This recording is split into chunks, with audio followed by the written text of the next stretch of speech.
اعمال کو صورت اور شکل جو ہے نا وہ دے دی جائے گی، مجسم بنا دیا جائے گا، تو پھر اس کا وزن ہو جائے گا۔ ایک جواب یہ دیا تھا بعض نے، اور بعض نے یہ جواب دیا تھا کہ یہ عمل جو صحیفے کے اندر لکھے ہوتے ہیں نا، صحیفوں کے اندر عمل لکھے ہوتے ہیں، اس صحیفے کا وزن جو ہے نا کر لیا جائے گا۔ کئیوں نے یہ جواب دیا تھا، لیکن اصل بات یہ ہے کہ یہ جو وزن ہے نا، وزن یہ صحیفے کا وزن نہیں ہے۔ جس صحیفے کے اندر عمل لکھا ہے نا، یہ صحیفے کا وزن نہیں ہے۔ یہ وزن جو ہے نا یہ نیکی کا ہی ہے، وہ بدی کا ہی ہے، سمجھ لگی نا، اصل وزن اسی کا ہی ہے۔ تو یہ زیادہ صحیح بات ہے۔ اور پہلا جو جواب تھا نا کہ اللہ تعالیٰ ہر شے پر قادر ہے، کہ وہ اعراض کا وزن کرنے پر قادر ہے، یہ بعد والے دور میں جو ہے نا، بعد والے ادوار میں یہ مخلوق کے اندر بھی یہ ممکن ہو گیا ہے۔ یعنی ایسی صورتیں ہیں جن میں اعراض کی مقدار کا پتہ چل جاتا ہے۔ مثلا حرارت جو ہے نا اس کا پتہ چل جاتا ہے، درجہ حرارت، حالانکہ حرارت جو ہے نا یہ عرض ہے، درجہ حرارت کا پتہ چل جاتا ہے۔ اس طرح درجہ برودت کا پتہ چل جاتا ہے، سخت سردی کے دنوں کے اندر بتا دیتے ہیں روزانہ کہ آج برودت یا سردی اتنے درجے پر ہے، یا آج گرمی اتنے درجے پر ہے، اس کا درجہ اتنا ہے۔ پھر بخار جو ہوتا ہے انسان کو اس کی مقدار کا پتہ چل جاتا ہے میٹر کے ذریعے، تھرما میٹر کے ذریعے، کہ اتنا بخار ہے، اس کا پتہ چل جاتا ہے۔ اس طرح مثلا شوگر ہے، شوگر ٹیسٹ کرتے ہیں تو پتہ چل جاتا ہے۔ Blood pressure, blood B P, اس کا پتہ چل جاتا ہے۔ اسی طرح گاڑی کی جو رفتار ہوتی ہے نا اس کا پتہ چل جاتا ہے، میٹر لگے ہوتے ہیں، گاڑی کی رفتار کتنی ہے تو یہ میٹر کے ذریعے پتہ چل جاتا ہے۔ اس طرح یہ بجلی کا بل آتا ہے، کتنی بجلی خرچ کی گئی ہے، اس کا عموماً پتہ چل جاتا ہے۔ تو یہ اس طرح یہ جو ہوائی جہاز ہیں ان کا جو نظام ہوتا ہے، بہت ساری اعراض کے ساتھ چیزوں کا تعلق ہے، اعراض کے ساتھ۔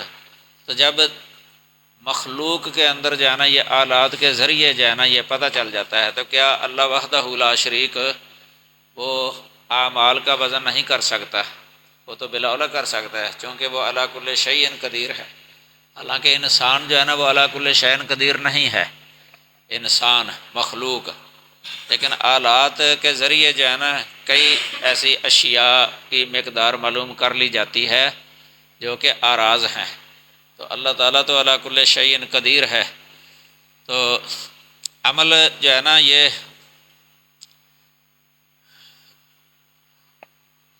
قرآن میں اللہ تعالیٰ نے فرمایا وَوَجَدُوا مَا عَمِلُوا حَاضِرًا، یہ سورۃ الکاف کے اندر ہے، 59 نمبر آیت کریمہ، کہ انہوں نے جو کچھ کیا اسے موجود پائیں گے۔ اور اس طرح فرمایا وَإِنْ كَانَ مِثْقَالَ حَبَّةٍ مِّنْ خَرْدَلٍ أَتَيْنَا بِهَا، یہ سورۃ انبیاء کی 47 نمبر آیت کریمہ ہے۔ یعنی اگر رائی کے ایک دانہ کے برابر عمل ہوگا تو ہم اسے لے آئیں گے۔ دیکھو نا اللہ تعالیٰ ہر شے پر کمال قدرت رکھنے والا ہے۔ یعنی کوئی نیکی ہے مثلا رائی کے دانے کے برابر، وہ بھی اللہ تعالیٰ لے آئے گا وزن کرنے کے لیے۔ یہ تو کمال قدرت ہے اللہ تعالیٰ کی۔ اس طرح فَمَن يَعْمَلْ مِثْقَالَ ذَرَّةٍ خَيْرًا يَرَهُ وَمَن يَعْمَلْ مِثْقَالَ ذَرَّةٍ شَرًّا يَرَهُ۔ یہاں بھی دیکھو یرا فرمایا کہ بندہ دیکھ لے گا، بندہ دیکھ لے گا، ذرہ اگر نیکی ہے، ذرہ اگر برائی ہے، وہ بندہ دیکھ لے گا۔ یہ کتنا یعنی اللہ تعالیٰ کا کمال ہے، یہ سمجھ لگی۔ والوزن یومئذ الحق، ایسے لگتا ہے کہ جس طرح اللہ تعالیٰ نے انہی کا ارادہ کیا ہے، یہ معتزلہ وغیرہ جو اس کو حق نہیں سمجھتے۔ یہ وزن الاعمال جو آیا ہے نا، یہ ترازو وغیرہ اس کی بھی طویل کرتے ہیں۔ میزان ہے نا، موازی ترازو کہتے ہیں، اس سے مراد ہے عدل۔ ترازو کی طویل کرتے ہیں عدل کے ساتھ، کہتے ہیں کوئی ترازو نہیں ہوگا وہاں کہ جس کو پلڑے والا، حالانکہ کتاب و سنت کے اندر جو ہے نا یہ حدیث کے اندر وہ پلڑے جو ہے نا اس کے ہیں 2 پلڑے، ایک پلڑے کے اندر نیکیاں رکھی جائیں گی اور ایک پلڑے کے اندر برائیاں رکھی جائیں گی، یہ صحیح ہے۔ لیکن انہوں نے اس کی بھی طویل کر لی، کہتے کوئی پلڑے نہیں ہے، نہ کوئی ترازو ہے، بس اس سے مراد عدل ہی ہے کہ اللہ تعالیٰ عدل کرے گا۔ اور عدل میں بھی یہ کہتے ہیں کہ اللہ تعالیٰ پر واجب ہے کہ گناہ گار کو سزا دے اور مطیع کو یہ اس کی جزا دے، اچھی جزا، یعنی اجر و ثواب دینا اللہ پر واجب ہے اور سزا دینا بھی اللہ پر واجب ہے۔ یہ بھی ان کا نظریہ تھا۔ اہل سنہ کا موقف یہ نہیں ہے۔ اہل سنہ کہتے ہیں کہ اللہ پر کوئی شے واجب نہیں ہے۔ اللہ اگر کسی مطیع کو اجر و ثواب دیتا ہے نا، یہ اس کا فضل ہے، اپنے فضل کے ساتھ دیتا ہے، اور اگر کسی کو عذاب دینا ہے نا، یہ اس کا عدل ہے۔ یہ ہے اہل سنہ کا موقف۔ تو فمن ثقلت موازینہ فاولئک هم المفلحون، پھر وہ شخص کے اس کے پلڑے بھاری ہو گئے تو وہی کامیاب ہونے والے ہیں۔ تو وہ من کا منع لوگ بھی کر سکتے ہیں آپ، جمع ادھر جمع کے لیے ہی ہے۔ تو وہ لوگ جن کے پلڑے بھاری ہو گئے تو وہی کامیاب ہونے والے ہیں۔ المفلحون اور اولئک کا لفظ سے پتہ چلتا ہے کہ یہاں من جو ہے نا جمع کے لیے ہے۔ من یہ ومن خفت موازینہ، اور جن کے پلڑے ہلکے ہو گئے، جن کے پلڑے ہلکے ہو گئے، اس سے مراد نیکیوں والے پلڑے ہلکے ہو گئے، اور پہلے سے مراد ہے کہ نیکیوں والے پلڑے بھاری ہو گئے، ادھر ہے کہ نیکیوں والے پلڑے ہلکے ہو گئے۔ فاولئک الذین خسروا انفسہم، تو یہی وہ لوگ ہیں جنہوں نے اپنے آپ کو خسارے میں ڈالا۔ بما کانوا بآیاتنا یظلمون، اس لیے کہ وہ ہماری آیات کے ساتھ ناانصافی کرتے تھے، ناانصافی کرتے تھے۔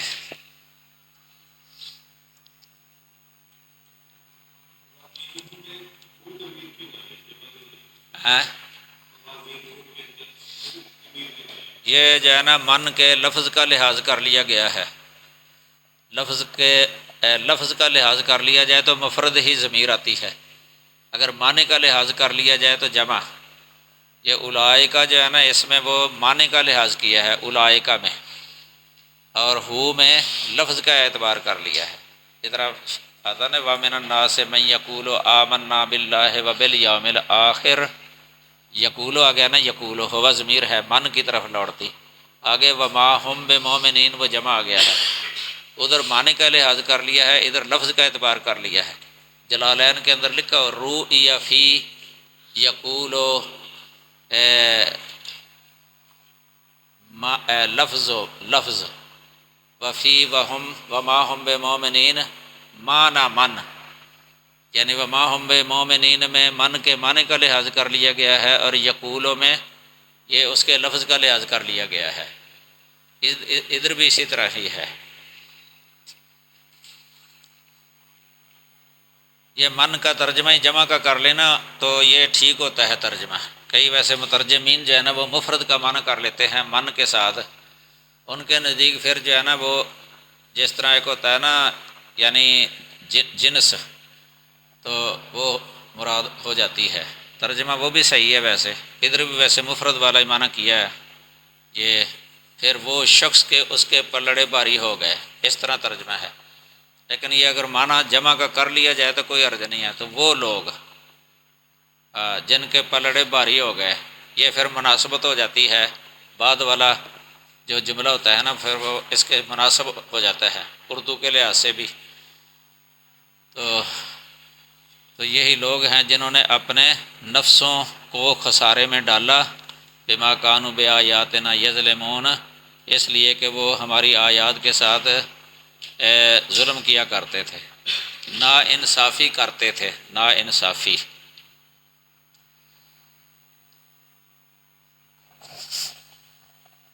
اس جگہ پر جو ہے نا یہ کئی مفسرین یہ حدیث لکھتے ہیں، حدیث البطاقہ سنی ہے آپ نے، ترمذی شریف کے اندر آتی ہے، حدیث البطاقہ کے ساتھ مشہور ہے وہ۔ یہ 39 نمبر حدیث ہے ترمذی شریف کے اندر کہ میری امت میں سے ایک آدمی کو سب کے سامنے لایا جائے گا، مخلوقات کے سامنے لایا جائے گا، ایک شخص کو جس کے اس کے 99 اعمال نامے پھیلائے جائیں گے، 99 اعمال نامے پھیلائے جائیں گے، اور ان میں سے ہر ایک اتنا لمبا ہوگا کہ جتنی دور نگاہ جاتی ہے۔ پھر اللہ تعالیٰ سے فرمائے گا کیا تم ان میں سے تو ان میں سے کسی عمل سے انکار کرتا ہے؟ یعنی یہ جو گناہ اتنے ہیں تو کوئی انکار کرتا ہے ان میں سے؟ وہ کہے گا کہ نہیں، یہ گناہ میں نے کیے ہیں۔ اللہ تعالیٰ کہے گا کہ تیری ایک نیکی ہے ہمارے پاس، ایک نیکی ہے، تو آج تجھ پر ظلم نہیں کیا جائے گا، آج تجھ سے بے انصافی نہیں کی جائے گی۔ چنانچہ ایک وہ رکا جو ہے نا یا بطاقہ، یہ پرزہ کو نکالا جائے گا اور اس پر یہ لکھا ہوا ہوگا اشہد اللہ الہ الا اللہ و اشہد ان محمدن عبدہ و رسولہ۔ یہ وہ ویسے کہے گا کہ اتنے یہ لمبے جو ہے نا اتنے زیادہ دفتر ہیں، یہ رجسٹر ہیں یہ گناہوں کے، ادھر یہ چھوٹا سا ورقہ ہے، یہ اس کے مقابلہ میں کیا حیثیت ہوگی اس کی وزن اعمال کے اندر؟ تو اللہ تعالیٰ کہے گا کہ تجھ پر ظلم نہیں کیا جائے گا۔ پھر ایک پلڑے کے اندر وہ رکھ دیا جائے گا بطاقہ، اور ایک پلڑے کے اندر وہ سارے رجسٹر جو ہے نا اس کے 99 وہ رکھ دیے جائیں گے، تو وزن جو ہے نا اس بطاقے کا زیادہ ہو جائے گا اور ان کا وزن ہلکا ہو جائے گا، یہ اس کو جنت میں داخل کر دیا جائے گا۔ یہ حدیث ہے۔ اور کہا جائے گا کہ اللہ کے نام کے مقابلہ میں کوئی شے باری نہیں ہوگی، اللہ کے نام کے مقابلے میں کوئی شے باری نہیں ہوتی۔ یہ حدیث ہے ترمذی کے اندر، سلسلہ احادیث صحیحہ کے اندر بھی ہے۔ لیکن اس طرح کی حدیثیں جو ہے نا عموماً یہ مرجیہ ایسے حجت پکڑتے تھے، کیونکہ مرجیہ کا موقف یہ ہے کہ جتنے بھی گناہ ہیں نا اگر کلمہ پڑا ہے نا تو کوئی نقصان نہیں دیں گے گناہ۔ یہ حدیث بھی وہ دلیل کے طور پہ پیش کیا کرتے تھے، خاص کر کے جو مرجیۃ الکرامیہ ہے نا، محمد بن کرام کے پیروکار، ان کا یہ موقف تھا۔ وہ کلمہ جو ہے نا اقرار باللسان کو کافی سمجھتے تھے نجات کے لیے،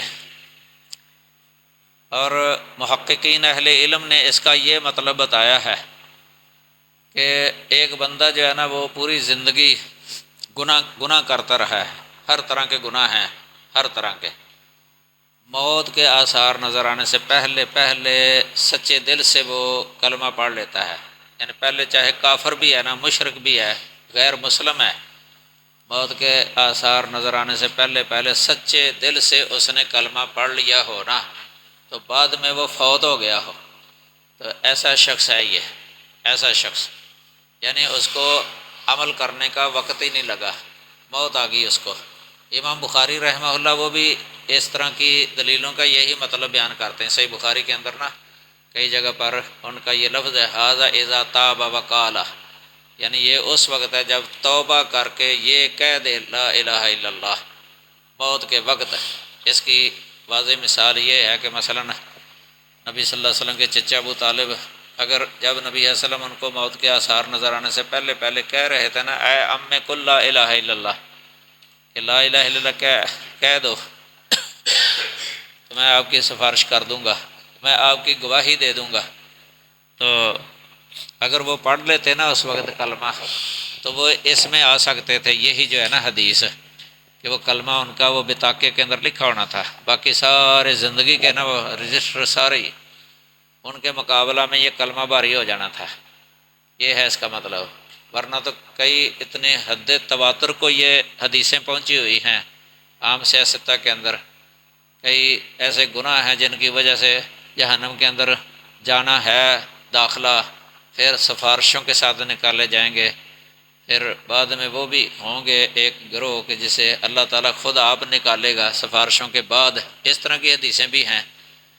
تو اگر یہ مطلب اس کا نانا بیان کیا جائے یہ حدیث بطاقہ کا، تو ظاہر ایک تعارض ہوتا ہے کیونکہ اس حدیث سے پتہ چلتا ہے کہ کسی گناہ کی وجہ سے بھی جہنم کے اندر داخل نہیں ہونا، اور دوسری اتنی متواتر حدیثیں ہیں جن سے پتہ چلتا ہے کہ گناہوں کی وجہ سے جہنم کے اندر جو ہے نا داخل ہوں گے۔ تو یہ جہنم کے اندر داخل ہونے والے دو قسمیں ہیں اجمالی طور پہ۔ ایک تو وہ ہیں جو اسلام کے اندر داخل ہوئے ہی نہیں ہیں، انہوں نے کلمہ پڑھا ہی نہیں ہے، داخل ہی نہیں ہوئے اسلام کے اندر۔ تو دوسری قسم وہ ہے کہ جو اسلام کے اندر داخل ہو گئے تھے، اگر اسلام کے اندر داخل ہو گئے تھے پھر ان کی بھی دو قسمیں بن سکتی ہیں۔ ایک وہ ہے کہ اسلام کے اندر داخل ہونے کے بعد جو ہے نا وہ منافق رہے ہیں، منافق یعنی انہوں نے کلمہ جو ہے نا اوپر سے پڑھا، یہ تو یہ بھی ویسے جہنم سے نہیں نکالے جائیں گے۔ اور دوسری قسم ہے کہ انہوں نے دل سے ہی کلمہ پڑھا تھا، خلوص کے ساتھ ہی انہوں نے کلمہ پڑھا تھا، پھر ان کی آگے دو قسمیں بن سکتی ہیں۔ ایک وہ ہیں کہ جو ساتھ کلمے کا تقاضا پورا کیا انہوں نے، یعنی اعمال کرتے رہے نیک، جس طرح یہ جہنم میں داخل نہیں ہوں گے۔ ایک دوسرا قسم ہے کہ جو گناہ بھی کرتے رہے ہیں اور نیکی بھی کرتے رہے ہیں، پھر ان کا دیکھا جائے گا، وہ جو وزن الاعمال ہے نا، اگر ان کے گناہ تھوڑے ہوئے نیکیاں زیادہ تو وہ بھی عذاب کے بغیر جنت میں داخل ہو جائیں گے، اگر ان کے گناہ جو ہے نا وہ زیادہ ہوئے، نیکیاں کم ہوئیں، پھر وہ جہنم کے اندر داخل ہوں گے۔ لیکن یہ ہمیشہ نہیں رکھے جائیں گے، یہ وہ عصاۃ المومنین ہے جن کو ہمیشہ جہنم کے اندر نہیں ٹھہرایا جائے گا، یہ سفارشوں کے ساتھ جانا نکال لیے جائیں گے۔ یہ موحدین ہیں، گناہ گار، سمجھ لگی نا؟ تو اس بطاقے والی حدیث کو جو ہے نا یہ مرجیہ کے سامنے ویسے عام اس طرح مطلب بیان کرنے کے بغیر جو ہے نا ذکر نہیں کرنا چاہیے۔ ہمارے اس دور کے اندر بھی ارجاء ہے بہت زیادہ، کئی لوگوں کا یہ نظریہ ہے کلمہ گو، بس کلمہ پڑھا ہے کافی ہے، وہ کچھ بھی نہیں کرتے، نہ نماز پڑھتے ہیں، نہ روزے رکھتے ہیں، کچھ کرتے ہی نہیں ہیں، صرف کہتے کلمہ پڑھا ہوا ہے۔ ایسے لوگوں کے سامنے جو ہے نا اس طرح کی حدیث نہیں بیان کرنی چاہیے، اگر بیان کی جائے تو اس کا صحیح مطلب جو ہے نا وہ بتانا چاہیے کہ اس کا یہ مطلب ہے کہ جس کو وقت نہیں لگا تھا، یعنی کلمہ پڑھنے کے بعد اس کو وقت نہیں لگا تھا نیکی کا یا گناہ سے بچنے کا، بعد میں تو وہ فوت ہو گیا، تو اس کے سابقہ سارے گناہ چاہے رجسٹر ہونا جس طرح 99 رجسٹر ہیں، تو اللہ تعالیٰ وہ معاف کر دے گا، کیونکہ وہ اسلام کے اندر داخل ہونا، الاسلام یہدم ما کان قبلہ، اسلام تو سابقہ گناہوں کو منہدم کر دیتا ہے، جو اسلام میں داخل ہو جاتا ہے نا سارے گناہ اس کے بخش دیے جاتے ہیں۔ یہ اسلام کے محاسن کے اندر یہ شے ہے، اسلام کی خوبیوں کے اندر ہے کہ جو بندہ اسلام قبول کر لیتا ہے اللہ اس کے سارے گناہ معاف کر دیتا ہے، پورے کے پورے معاف کر دیتا ہے۔ اسلام میں داخل ہونے کی وجہ سے کفر بھی معاف ہو جاتا ہے، شرک اکبر معاف ہو جاتا ہے۔ اسی طرح توبہ کا مسئلہ ہے، جو توبہ کر لیتا ہے تو توبہ بھی جو ہے نا ما قبل سابقہ گناہوں کو جو ہے نا وہ منہدم کر دیتا ہے، اللہ توبہ کی وجہ سے معاف کر دیتا ہے۔ آگے سمجھے؟ تو اس کا مطلب بیان کیا جائے تو پھر اس کو بیان کر سکتا ہے عوام کے سامنے یہ حدیث، اگر ویسے ظاہر اسی طرح بیان کر دیں نا، وہ تو پہلے ہی عمل نہیں کرتے تو یہ حدیث سن کے اور خوش ہو جائیں گے، وہ تو عمل چھوڑ دیں گے۔ آگے سمجھے؟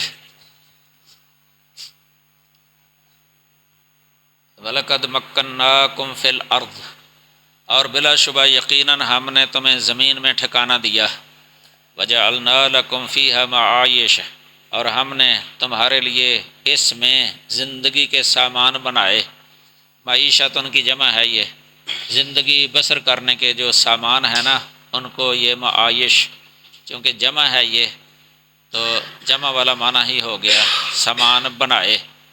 قلیلا ما تشکرون، بہت کم تم شکر کرتے ہو۔ یہ پہلی آیات کے اندر انذار اور تبشیر کے ساتھ لوگوں کو انبیاء کی دعوت دینے کا ذکر تھا، ترغیب تھی اور ترہیب تھی، تو اس میں جو ہے نا نعمتوں کے بیان کا سلسلہ شروع ہوتا ہے۔ اللہ تعالیٰ نے جو نعمتیں کی ہیں دنیا کے اندر انسانوں کو زندگی بسر کرنے کے لیے، رینی کو بعد میں جو ہے نا یہ دلیل بھی بنایا ہے اللہ تعالیٰ نے اپنی توحید کی، اپنے معبود ہونے کی، جس طرح عام اسلوب ہے قرآن پاک میں، وَلَقَدْ خَلَقْنَاكُمْ، یہ پہلے معیشت کا ذکر ہے، جو سامان زندگی بسر کرنے کی جو نعمتیں ہیں اللہ تعالیٰ نے بنائی، پھر یہاں جو ہے نا انسان کی اپنی جو تخلیق ہے اس کی صورت جو خوبصورتی ہے اس کا بیان یہاں آدم علیہ السلام مراد ہے نا اصل میں، تو پھر آدم علیہ السلام کی اولاد بالطبع ہے، بالطبع، کیونکہ وہ پہلے انسان ہیں جن کو اللہ تعالیٰ نے پیدا کیا، جو ابو البشر ہیں۔ وَلَقَدْ خَلَقْنَاكُمْ، اور بلا شبہ یقیناً ہم نے تمہاری تخلیق کی، تمہارا خاکہ بنایا۔ یہ تخلیق سے یہاں وہ مراد ہے جو ابھی صورت نہیں بنائی تھی، مٹی سے، یعنی ابھی صورت نہیں بنائی تھی، چہرہ جس طرح ہوتا ہے نا پورا ایک، یعنی خاکہ یعنی انسان کا جس طرح ایک ہوتا ہے نا پتلا، تو اس طرح مٹی سے وہ جو نقش و نگار ہوتے ہیں نا چہرے کے، ناک، آنکھیں وغیرہ، یہ کچھ بھی نہیں، صاف ہے، جس طرح صاف، یہ پہلے بنایا۔ ثم صورناکم، پھر ہم نے تمہاری صورت بنائی، یہ صورت بعد میں ہے۔ ثم قلنا للملائکۃ اسجدوا لآدم، پھر ہم نے فرشتوں سے کہا آدم کو سجدہ کرو۔ فسجدوا، تو انہوں نے سجدہ کیا، الا ابلیس، مگر ابلیس، لم یکن من الساجدین، وہ سجدہ کرنے والوں سے نہ ہوا، وہ سجدہ کرنے والوں سے نہ ہوا۔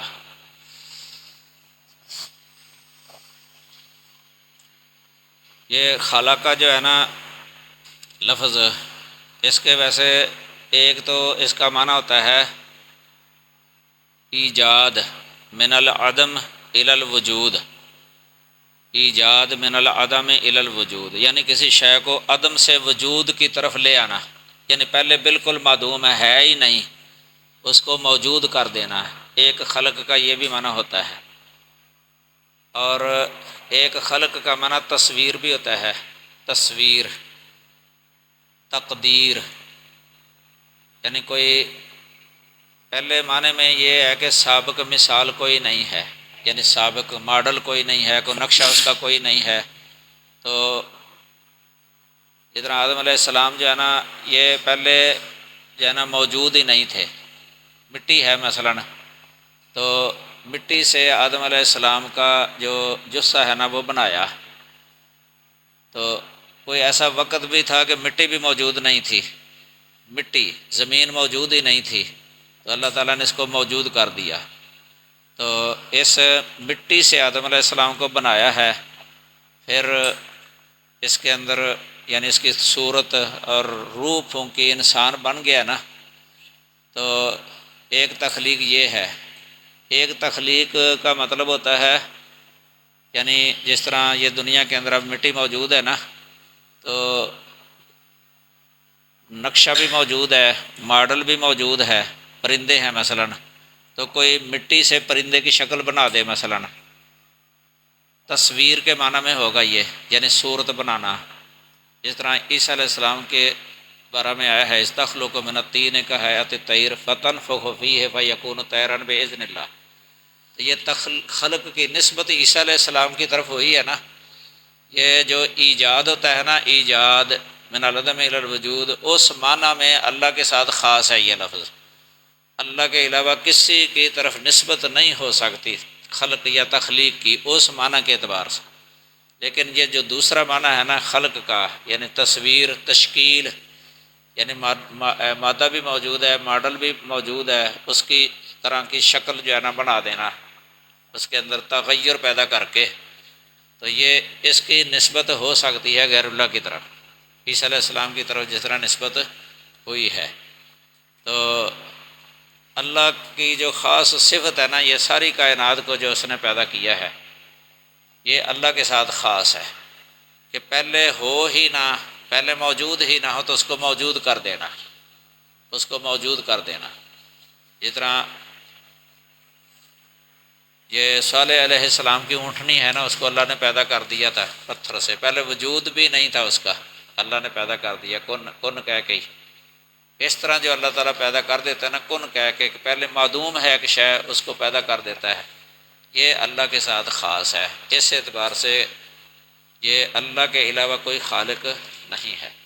باقی دوسرا جو خالق لفظ جو ہے نا، یا تخلیق، تصویر کے معنی میں، وہ اس کی نسبت ہو جاتی ہے اللہ کے علاوہ کسی دوسرے کی طرف بھی، جس طرح عیسیٰ علیہ السلام کی طرف خلق کی نسبت ہوئی ہے۔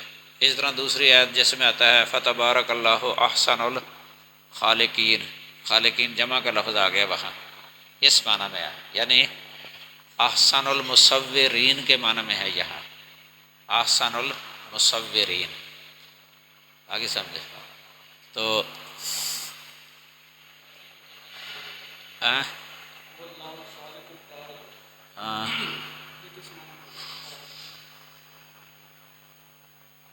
یہ برا اس کا معنی بھی ویسے پیدا کرنا ہی ہوتا ہے کہ 3 مرحلے ہیں ویسے، ان مرحلوں کے اعتبار سے جو ہے نا یہ خلق، برا اور صورہ، یعنی خلق، برا اور تصویر، پیدائش کے 3 مراحل ہیں۔ واللہ الخالق البارئ المصور، تینوں الفاظ میں سے اکیلا کوئی بھی لفظ آئے تو پیدا کرنے کے معنی میں، یعنی ان تینوں لفظوں میں سے اگر اکیلا اکیلا آ جائے تو پھر تو خلقہ کے معنی میں ہے، تینوں ہی اگر اکٹھے مل کے آ جائے نا تو یہ فرق ہو سکتا ہے، یعنی ہم نے تمہارا خاکہ بنایا، یہ اس معنی میں آ جائے گا، پھر تمہیں صورت بخشی، یہ برا کئی اس کا معنی گڑھنا بھی کرتے ہیں، گڑھا، خاکہ بنانے کے لیے گڑھا۔ وَلَقَدْ خَلَقْنَاكُمْ ثُمَّ صَوَّرْنَاكُمْ، چلو یہ تو کریمہ تو ہو گئی نا۔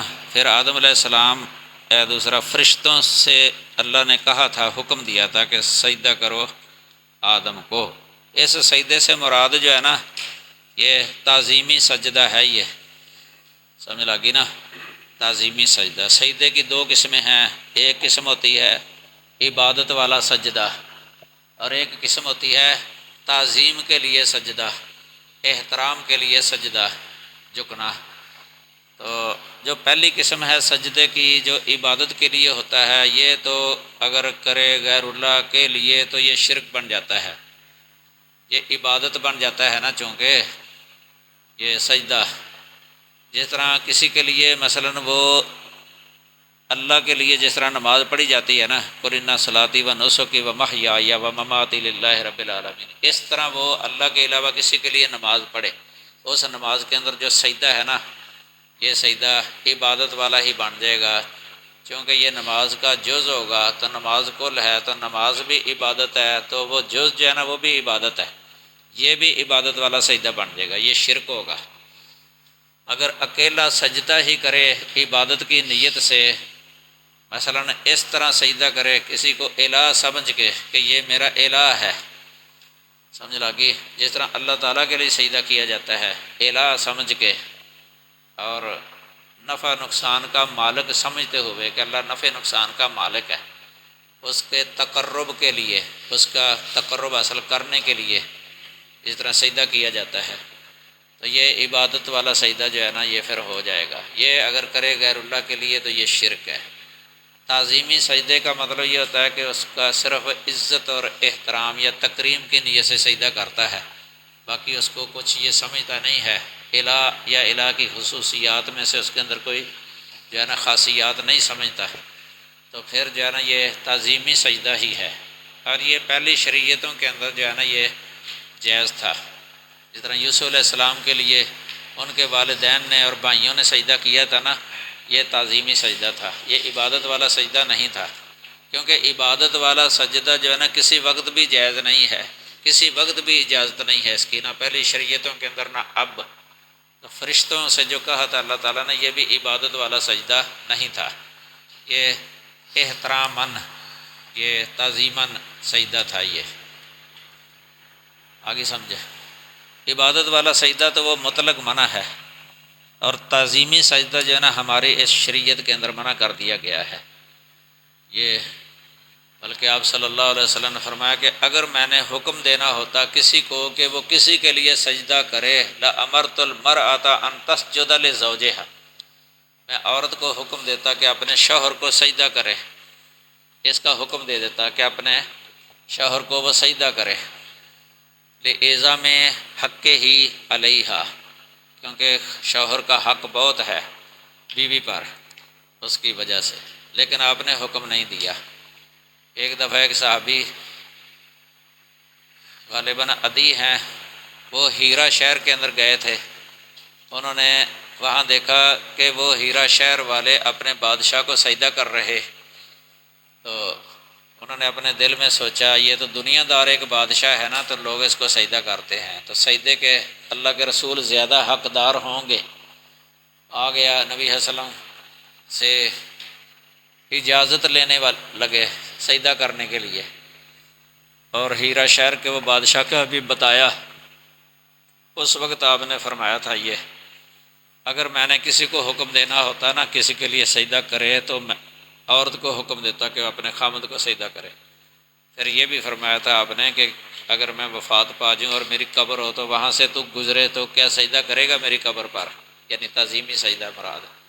اس نے کہا کہ نہیں، تو یہ جو ہے نا تعظیمی سجدہ جو ہے نا یہ منع ہے، بلکہ ان کے وہ اعلیٰ حضرت احمد رضا خان بریلوی انہوں نے ایک رسالہ لکھا ہوا ہے اس مسئلے پر، حرمت سجدہ تعظیمی نام ہے، کافی احادیث جمع کی ہیں اس کے اندر، تقریباً 40 حدیثیں ہیں اس پر، 40 حرمت تعظیم سجدہ تعظیمی، یعنی تعظیمی سجدہ جو ہے نا حرام ہے اس شریعت کے اندر، تو پہلے حرام نہیں تھا، آگے سمجھے۔ کئی جو ہے نا یہ اہل تصوف کے اندر یہ چیزیں اس طرح کی پائی جاتی ہیں، پیروں کو سجدہ کرنا کر لیتے ہیں یہ لوگ، حالانکہ یہ حرام ہے، یہ تعظیمی سجدہ بھی حرام ہے۔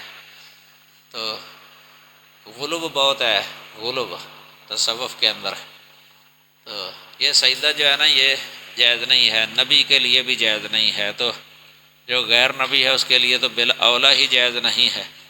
تو بہرحال ابلیس نے جو ہے نا وہ سجدہ نہیں کیا تھا، اللہ تعالیٰ نے فرمایا تھا ما مانعک اللہ تسجد اذ امرتک، تجھے کس چیز نے روکا، تجھے کس چیز نے روکا کہ تو سجدہ نہیں کرتا، اللہ تسجد کہ تو سجدہ نہیں کرتا، اذ امرتک جب میں نے تجھے حکم دیا۔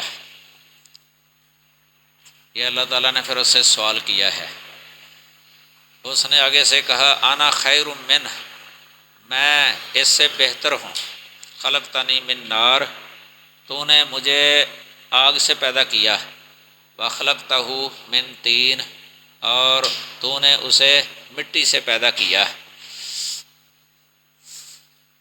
مٹی سے پیدا کیا۔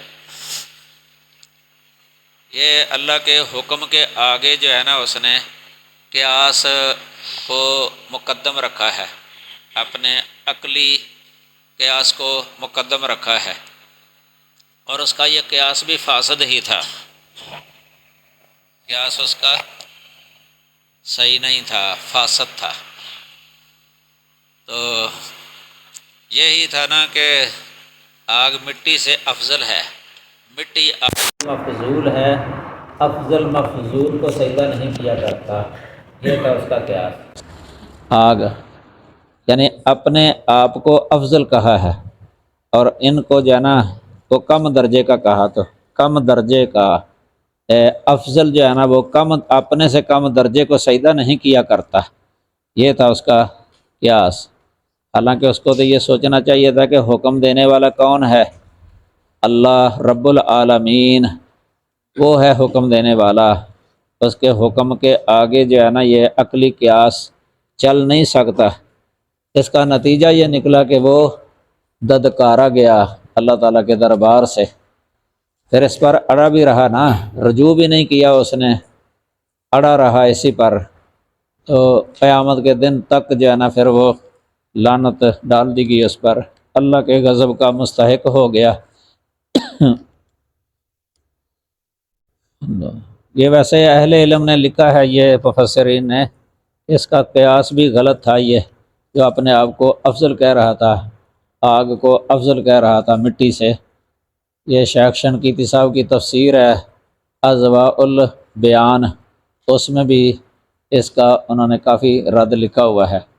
ادھر بھی تھوڑا سا جو ہے نا یہ لکھا ہے، تو یہ یعنی یہ بات اس کی غلط تھی کہ آگ مٹی سے بہتر ہے، کیونکہ آگ میں تیزی، جلانا اور بڑکنا ہے۔ آگ میں تیزی، جلانا اور بڑکنا ہے، جبکہ مٹی میں تواضع ہے نا مٹی کے اندر۔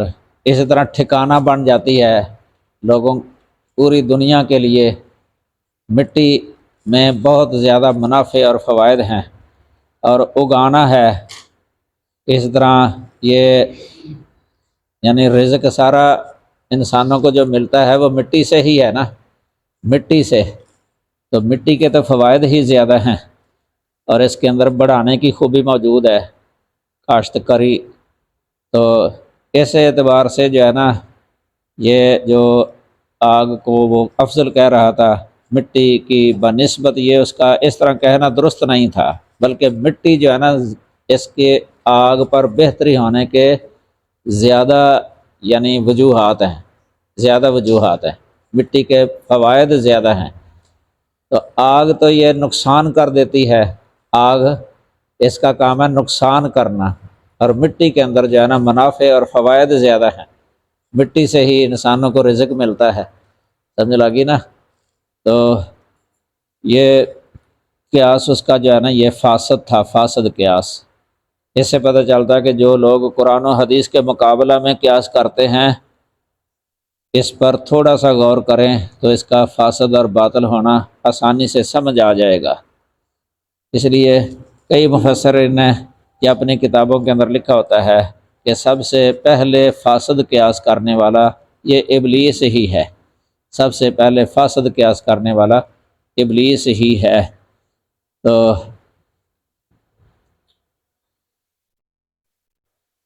آگے اللہ تعالیٰ نے فرمایا فاہبط منہا، تو اس سے اتر جا، تو اس سے اتر جا، فما یکون لک ان تتکبر فیہا، کیونکہ تیرے لیے یہ نہ ہوگا کہ تو اس میں تکبر کرے، تو اس میں تکبر کرے۔ تکبر اللہ کو پسند نہیں ہے، یہ بہت بڑا تکبر تھا، بہت بڑا تکبر اس کا، جو اس نے انکار کر دیا تھا۔ انکار یہ زیادہ سنگین ہوتا ہے۔ ایک بندہ ویسے ترک ہے، ترک یہ بھی ویسے ہے تو معصیت ہی ہوتی ہے نا ترک، لیکن اگر ترک کے ساتھ انکار بھی ہو جائے نا، اس سے تو بندہ وہ کافر ہو جاتا ہے، کافر۔ اگر شریعت کا کوئی مسئلہ جو ہے نا اس کا ویسے منکر ہو جائے، انکار ہی کر دے، کسی آیت کا انکار کر دے مثلا، تو اس سے وہ کافر ہو جاتا ہے۔ بعض اہل علم نے تو یہاں تک لکھا ہے کہ ایک ہے ترک مسواک، کہ مسواک اس نے ترک کی ہے، یعنی مسواک کی نہیں ہے، اس نے نماز پڑھ لی۔ ایک ہے کہ اس کا انکار کرتا ہے، وہ مسواک کا انکار کرتا ہے۔ مسواک تو سنت ہے نا نبی صلی اللہ علیہ وسلم کی، ایک ہے ترک سنت، ایک ہے انکار سنت، ان دونوں میں فرق ہے۔ ترک سنت کا جو ہے نا گناہ بھی نہیں ہوتا، وہ سنت جو فرض کے مقابلہ میں ہوتی ہے، کیونکہ وہ نفلی شے ہوتی ہے نا، تو اس کا ترک اگر ہو جائے نا تو ثواب سے محرومی ہے۔ اگر واجب کا ترک ہو جائے نا تو پھر گناہ ہے، کافر ادھر بھی نہیں ہوتا بندہ، لیکن اگر وہ انکار کر دے نا، کہ سنت کا ہی انکار کر دے سرے سے، اس سے کفر لازم آ جاتا ہے۔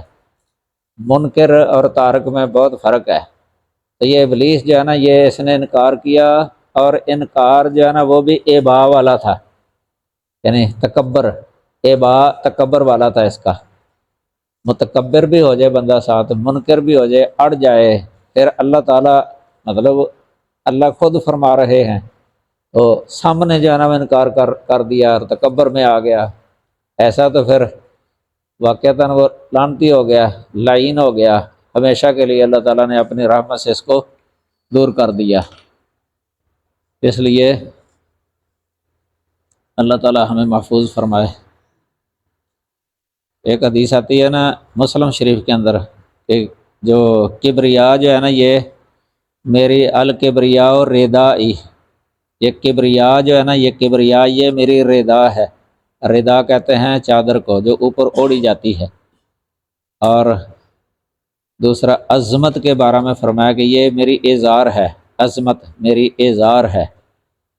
اور جو مجھ سے منازعہ کرے، یعنی یہ چھیننا چاہے، عظمت اور کبریائی جو مجھ سے لینا چاہے، چھیننا چاہے، تو اللہ وحدہ لا شریک جو ہے نا اس کو آگ میں پھینک دے گا۔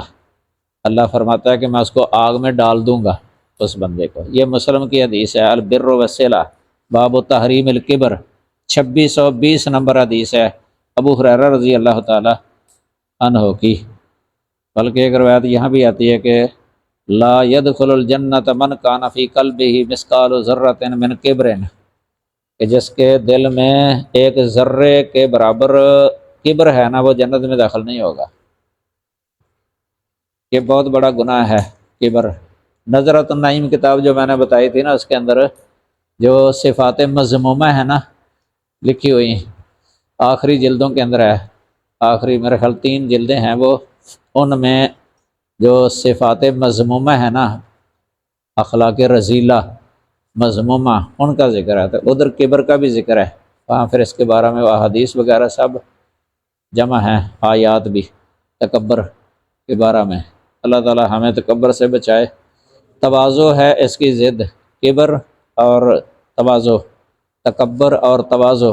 تواضع جو ہے نا یہ وہ اخلاق حمیدہ جو ہے نا پہلی جلدوں کے اندر تقریباً 7 جلدیں ہیں میرا خیال، یا 8، جن میں اخلاق محمودہ ہیں، اخلاق حمیدہ یا اخلاق مستحبہ عادات، تو ان میں تواضع کا ذکر ہے۔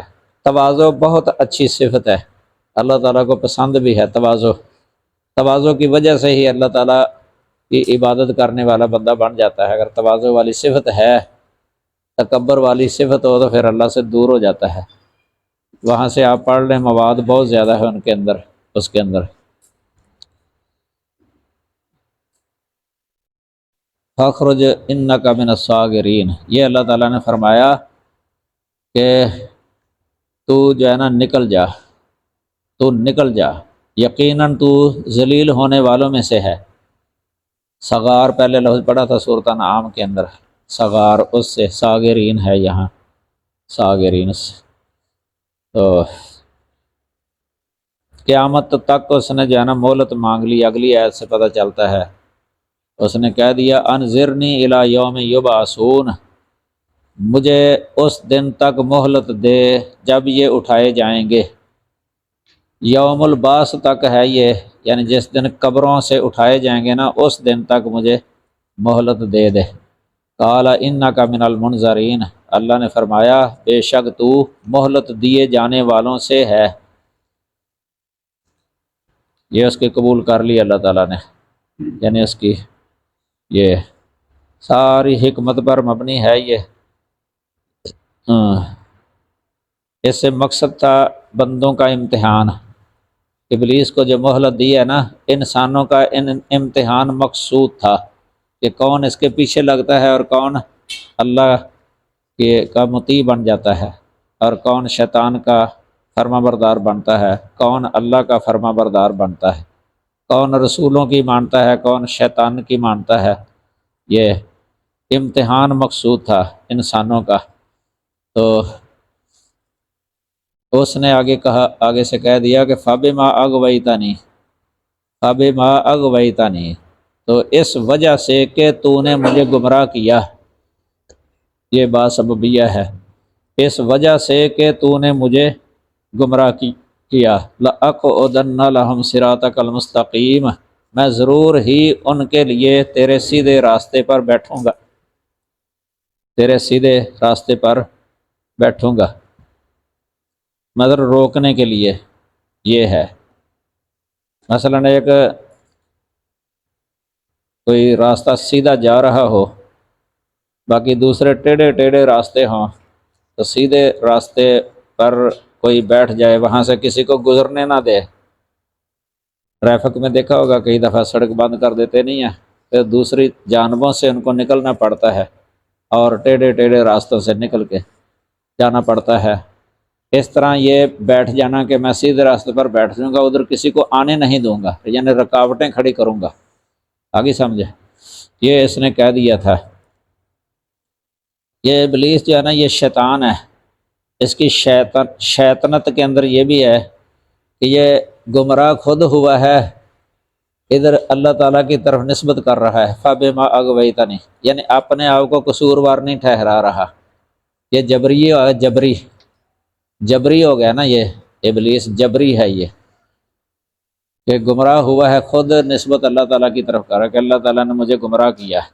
فَبِمَا أَغْوَيْتَنِی، یہ کہہ کے اور اپنے اختیار کی گویا کہ نفی کر رہا ہے کہ میرا اس میں کوئی اختیار نہیں تھا، اللہ نے مجھے گمراہ کیا ہے۔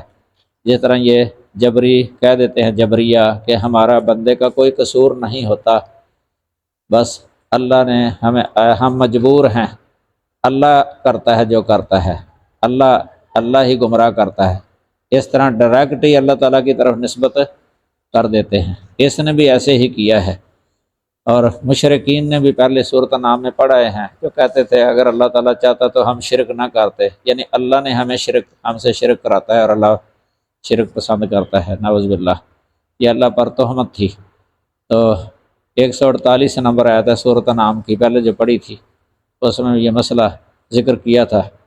اب یہ کہنے لگا ثم لآتینہم من بین ایدیہم ومن خلفہم وعن ایمانہم وعن شمائلہم،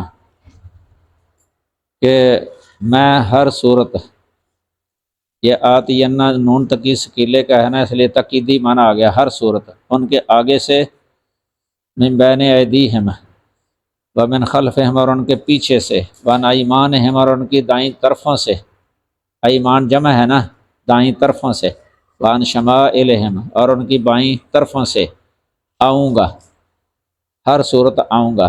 آتینہ کا معنی ہو گیا یہ، ہر صورت آؤں گا، یعنی ان کو گمراہ کرنے کے لیے آؤں گا، ہر طرف سے آؤں گا۔ تو نبی صلی اللہ علیہ وسلم نے یہ جو دعا بتائی ہے نا صبح شام پڑھنے کی، اللہم انی اسألک العفو والعافیہ فی الدنیا والآخرہ، اللہم انی اسألک العفو والعافیہ فی دینی و دنیای و اہلی و مالی، اللہم استر عوراتی و آمن روآتی، اللہم احفظنی من بین یدی و من خلفی و عن یمینی و عن شمالی و من فوقی و من تحت ارجلی، یا نغتال من تحت ارجلی۔ اس دعا میں یہ سارے الفاظ آگے ہیں نا کہ ہر طرف سے جو ہے نا، یا اللہ مجھے محفوظ رکھ شیطان سے، ہر طرف سے، سمجھ لگی نا، جن طرفوں سے بھی شیطان آئے نا گمراہ کرنے کے لیے، ان سب سے مجھے بچا، سب طرفوں سے جو ہے میری حفاظت فرما، شیطان سے مجھے بچا۔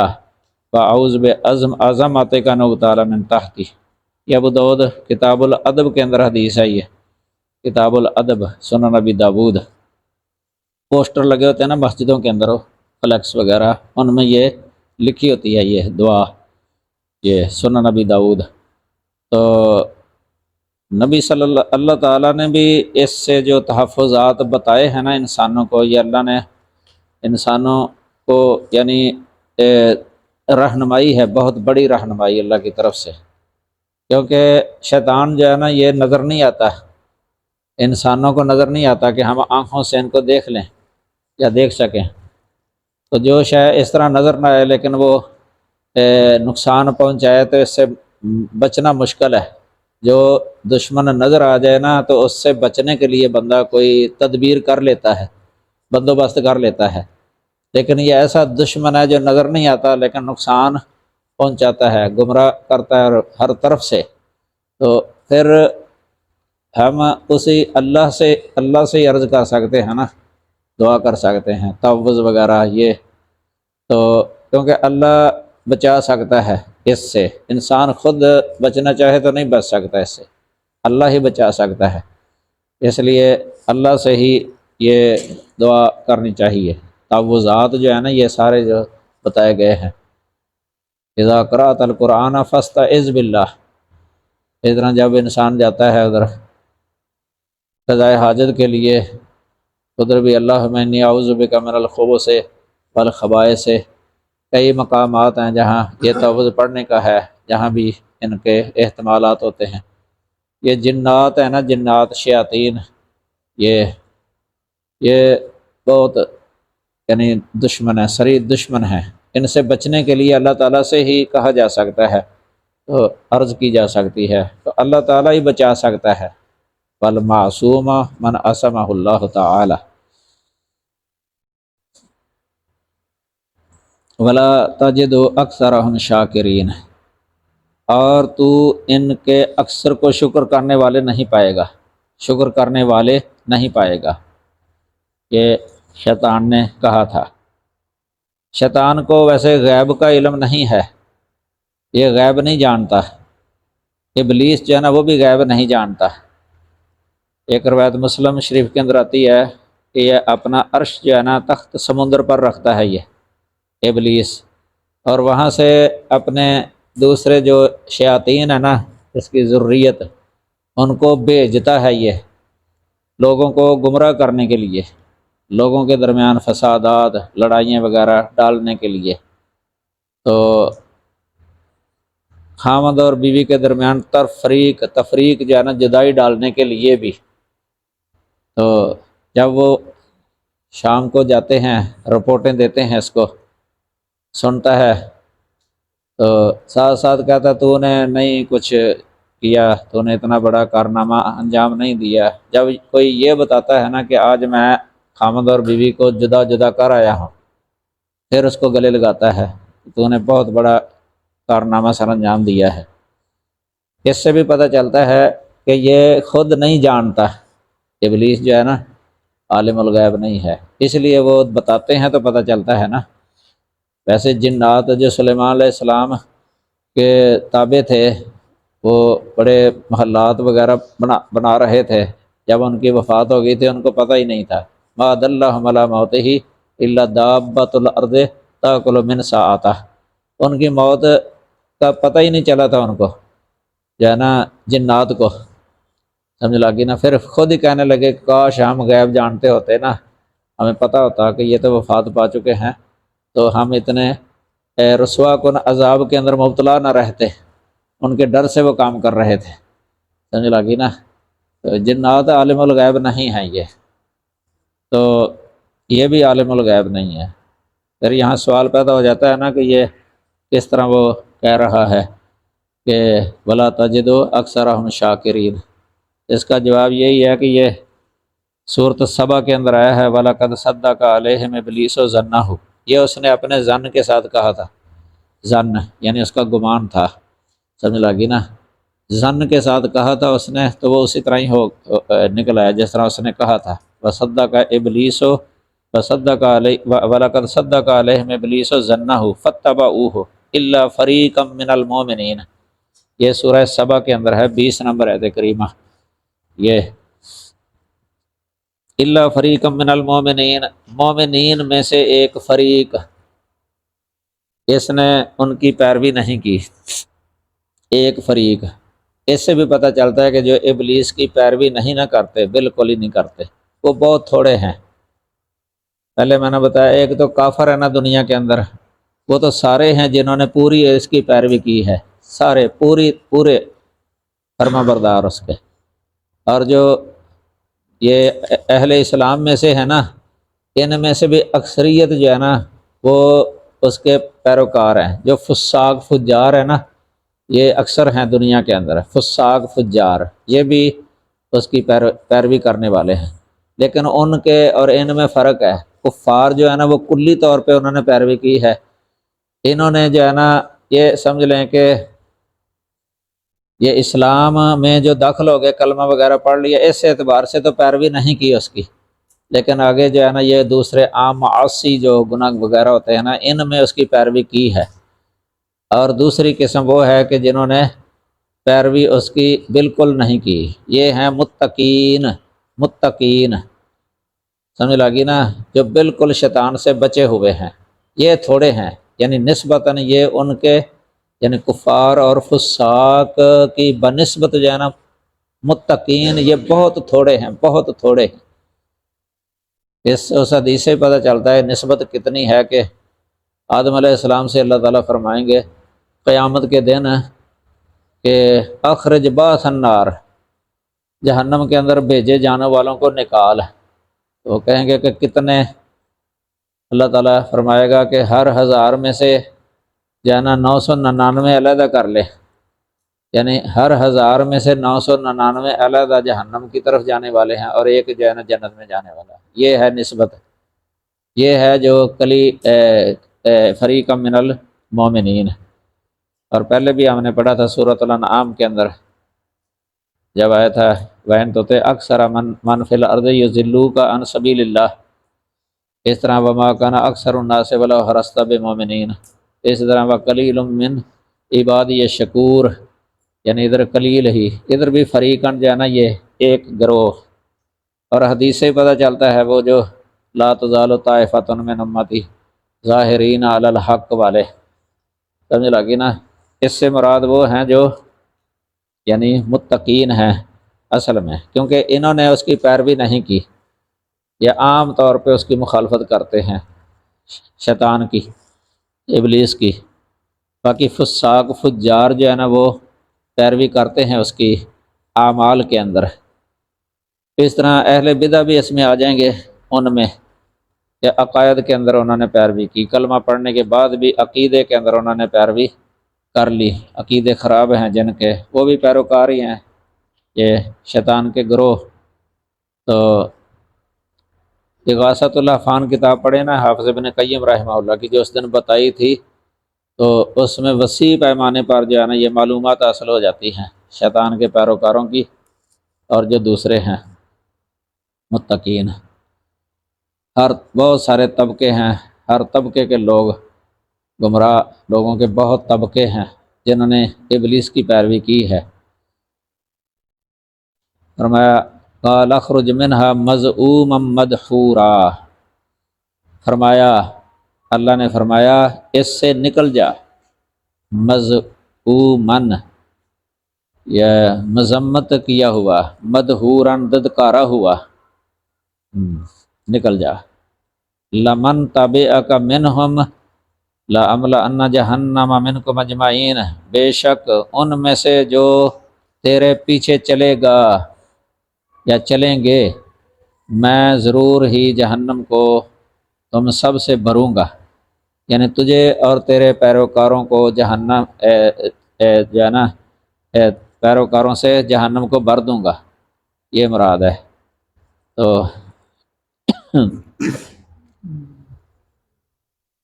یرحمک اللہ، ایک حدیث بخاری میں آتی ہے کہ جہنم جو ہے نا یہ بھرے گا اللہ تعالیٰ، یہ سورۃ قاف والقرآن المجید کے اندر بھی اس کا ذکر ہے، جب اللہ تعالیٰ جہنم سے کہے گا حل امتلأت فتقول حل من مزید، یہ تو جہنم بھرے گی نہیں، لوگوں کے ساتھ نہیں بھرے گی، خالی ہوگی جگہ اس کے اندر بہت زیادہ، تو وہ یہی کہے گی کہ اور لے آؤ، اور ہیں کوئی تو لے آؤ، داخل کرو مجھ میں۔ پھر اللہ تعالیٰ اپنا قدم رکھے گا تو کہے گی قط قط، بس بس، وہاں لفظ آتا ہے ینزوی بعضھا الی بعض، سکڑ جائے گی بعض بعض کی طرف، اس طرح جو ہے نا پھر وہ تنگ کر دے گا اللہ تعالیٰ جہنم کو۔ تو اس طرح ہی کہ جس طرح لوگ جو ہے نا اس طرح ان حتیٰ اذا القوا منہا مکانا ضیقا، پتہ نا کہ تنگ جگہ کے اندر وہ ڈال دیے جائیں گے، اس طرح عذاب زیادہ یعنی ان کو ہوگا کہ جگہ تنگ ہو گئی ساتھ۔ اور جنت کے بارے میں بھی حدیث آتی ہے کہ اس میں جب جنتی جنت میں داخل ہوں گے تو اللہ تعالیٰ کہے گا بلکہ جنت کو کہ میں تجھے بھروں گا، بھرنا ہے میں نے تجھے، تو ادھر بہت ساری خالی جگہ ہوگی جنت کے اندر، تو اللہ تعالیٰ اس وقت ایک مخلوق پیدا کرے گا، یعنی اور انسان پیدا کر دے گا اور ان کو جنت کے اندر بسا دے گا۔ ادھر یہ بھی لفظ آتا ہے بغیر کسی عمل کے اللہ ان کو جنت میں داخل کر دے گا، یعنی عمل بھی انہوں نے کوئی نہیں کیا، اسی وقت ہی پیدا کیے ادھر، تو ان کو جنت میں داخل کر کے پھر جنت جانب بھر دے گا اللہ تعالیٰ اس طریقے سے، یعنی جہنم کو بھی بھرنا ہے اس طریقے سے اور جنت کو بھرنا ہے اس طریقے سے۔ تو بخاری کے اندر ہے یہ حدیث۔ ایک جگہ راوی سے غلطی ہو گئی ہے، انہوں نے وہ غلطی سے جہنم کے بارے میں یہ لفظ بولا کہ اللہ تعالیٰ جہنم کے لیے مخلوق پیدا کر دے گا، ان کو اس میں جو ہے نا بس داخل کر دے گا، اس طرح بھر جائے گی جہنم۔ یہ راوی کی غلطی ہے، ورنہ بخاری میں یہ روایت کئی جگہ پر ہے، ان میں جنت کے ساتھ یہ ہے کہ جنت کے لیے پیدا کرے گا مخلوق۔ یہ غلطی شارحین نے بھی ذکر کی ہے کہ یہ راوی سے کوئی غلطی ہو گئی ہے، یعنی تصحیف کہہ لو اس کو یا قلب۔ وَيَا آدَمُ اسْكُنْ أَنْتَ وَزَوْجُكَ الْجَنَّةَ، اے آدم تو اور تیری بیوی اس جنت میں رہو۔ سکن یسکن کا معنی ہے رہنا، مسکن کہتے ہیں نا رہائش کو عربی کے اندر، مسکن مساکن جمع اسی سے ہے سکن یسکن۔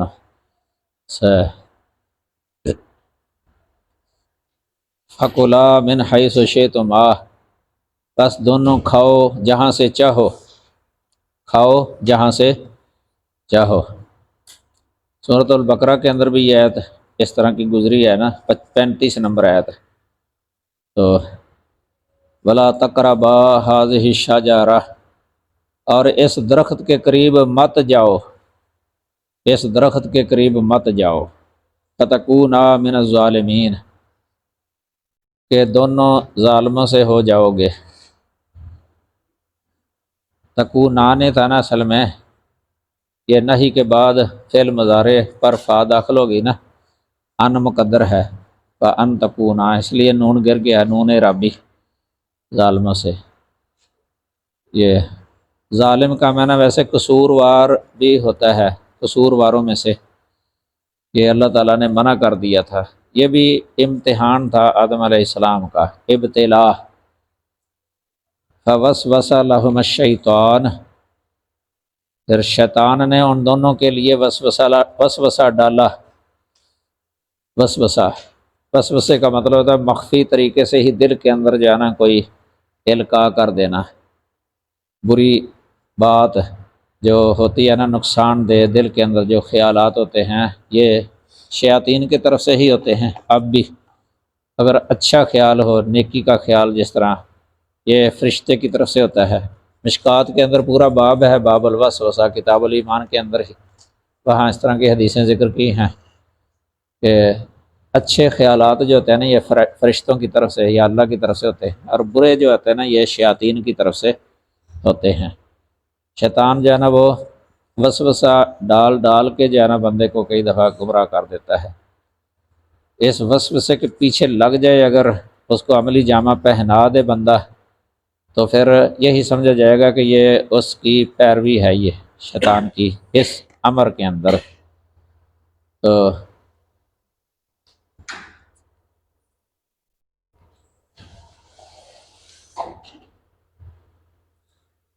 شیخ محمد صالح عثیمین صاحب رحمہ اللہ، انہوں نے نا میرے خیال موطا کی شرح میں لکھا ہے کہ امام احمد بن حنبل نماز پڑھ رہے تھے، تو نماز کے اندر ہی انہوں نے نا اس طرح کیا، 2 انگلیاں جس طرح اشارہ سا بنایا۔ جب سلام پھیرا تو ساتھیوں نے پوچھا کہ یہ آپ اس طرح یہ کیوں اشارہ بنایا تھا اس طرح؟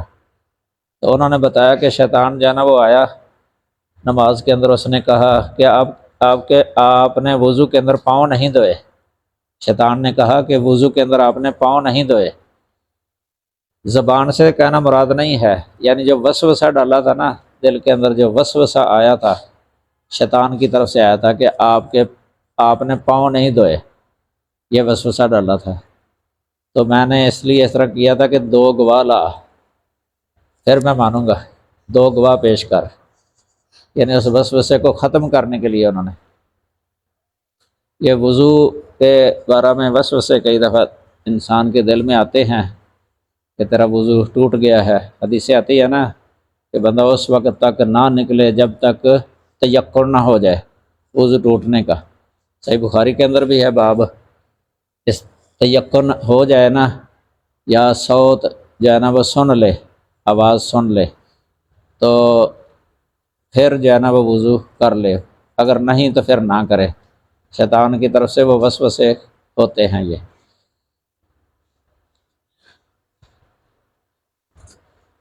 لِیُبْدِیَ لَهُمَا مَا وُورِیَ عَنْهُمَا مِنْ سَوْآتِهِمَا، کہ تاکہ ان کے لیے ظاہر کر دے۔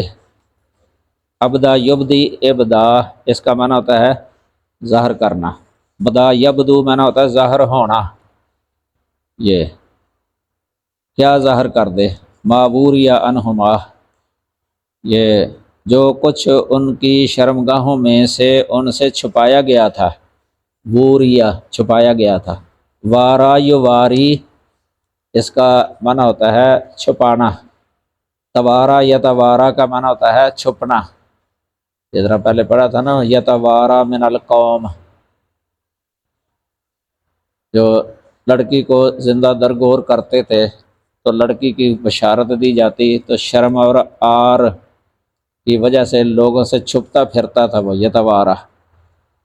اور حابیل اور قابیل والے واقعہ میں بھی آتا ہے یہ کیف یواری سوءۃ اخیہ، کہ وہ اپنے بھائی کی اس میت کو کس طرح چھپائے، موارات مصدر ہے اس کا، تو اس کا معنی ہوتا ہے چھپانا۔ نسائی کے اندر باب بھی ہے، باب موارات المشرک، مشرک کو چھپانا یعنی دفن کرنا، باب وارا یواری چھپانا۔